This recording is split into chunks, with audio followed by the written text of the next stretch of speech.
ಪುತ್ತೂರು ತಾಲೂಕು ರಾಷ್ಟ್ರೀಯ ಹಬ್ಬಗಳ ಆಚರಣಾ ಸಮಿತಿ ವತಿಯಿಂದ ಕನ್ನಡ ರಾಜ್ಯೋತ್ಸವ 2020 ಧ್ವಜಾರೋಹಣ, ಗೌರವ ರಕ್ಷೆ ಮತ್ತು ವಂದನೆ ಸ್ವೀಕಾರ ಕಾರ್ಯಕ್ರಮ ಇಂದು ಕಿಲ್ಲೆ ಮೈದಾನದಲ್ಲಿ ನಡೆಯಿತು.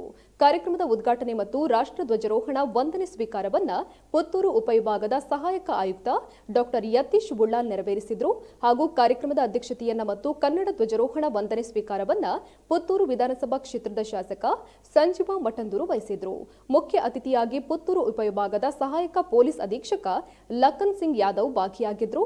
ಇನ್ನು ಕಾರ್ಯಕ್ರಮದಲ್ಲಿ ಸಾಂಸ್ಕೃತಿಕ ಸಮಿತಿ ಕ್ಷೇತ್ರ ಶಿಕ್ಷಣಾಧಿಕಾರಿ ಮತ್ತು ಸಂಚಾಲಕ ಲೋಕೇಶ್ ಸಿ, ರಾಷ್ಟ್ರೀಯ ಹಬ್ಬಗಳ ಆಚರಣಾ ಸಮಿತಿ ತಹಶೀಲ್ದಾರ್ ಮತ್ತು ಅಧ್ಯಕ್ಷ ಟಿ ರಮೇಶ್ ಬಾಬು, ಕೆಎಎಸ್, ಪುತ್ತೂರು ನಗರಸಭೆ ಪೌರಾಯುಕ್ತೆ ರೂಪಾ ಶೆಟ್ಟಿ, ಪುತ್ತೂರು ಕಾರ್ಯನಿರ್ವಹಣಾಧಿಕಾರಿ ನವೀನ್ ಕುಮಾರ್ ಭಂಡಾರಿ ಹಾಗೂ ಅನೇಕರು ಉಪಸ್ಥಿತರಿದ್ದರು.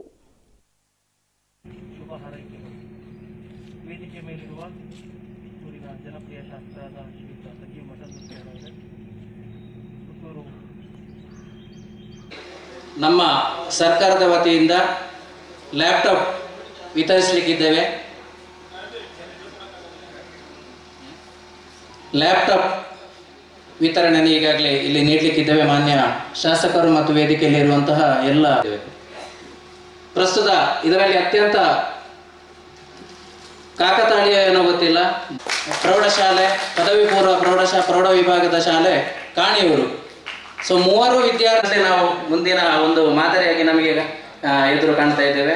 ದಯವಿಟ್ಟು ವಿದ್ಯಾರ್ಥಿ ಸ್ವೀಕರಿಸಬೇಕು ಅಂತ ವಿನಂತಿ ಮಾಡ್ತಾ ಇದ್ದೇವೆ.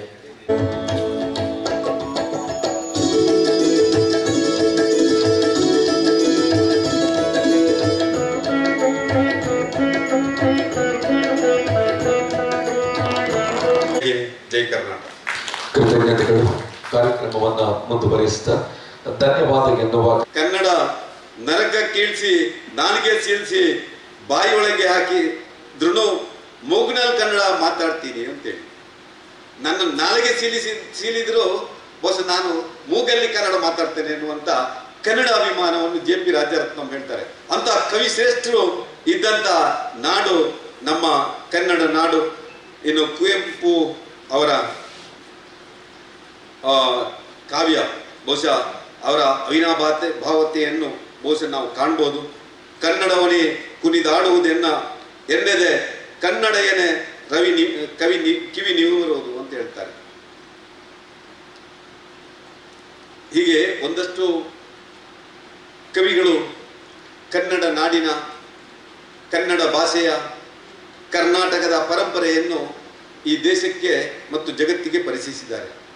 8 ಜನ ಜ್ಞಾನಪೀಠ ಪುರಸ್ಕೃತರು ಈ ದೇಶದಲ್ಲಿದ್ದರೆ ಅದು ಕನ್ನಡ ಭಾಷೆಯ ಕವಿಗಳು.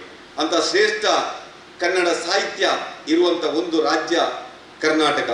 ಅಂತ ಕರ್ನಾಟಕದ ಏನು ಹಿರಿಮೆ ಗರಿಮೆಯನ್ನು ಇವತ್ತು ಕರ್ನಾಟಕದ ಎಲ್ಲ ನಾವು ಜನರು ಇವತ್ತು ಮತ್ತೊಮ್ಮೆ ನಮ್ಮ ಗತ ವೈಭವಕ್ಕೆ ಕೊಂಡೋಗುವ ಮುಖಾಂತರ ಇವತ್ತು ಈ ನಾಡಿನ ಪರಂಪರೆಯನ್ನು ಎತ್ತಿ ಹಿಡಿಯುವಂಥ ಅವಶ್ಯಕತೆ ಇದೆ.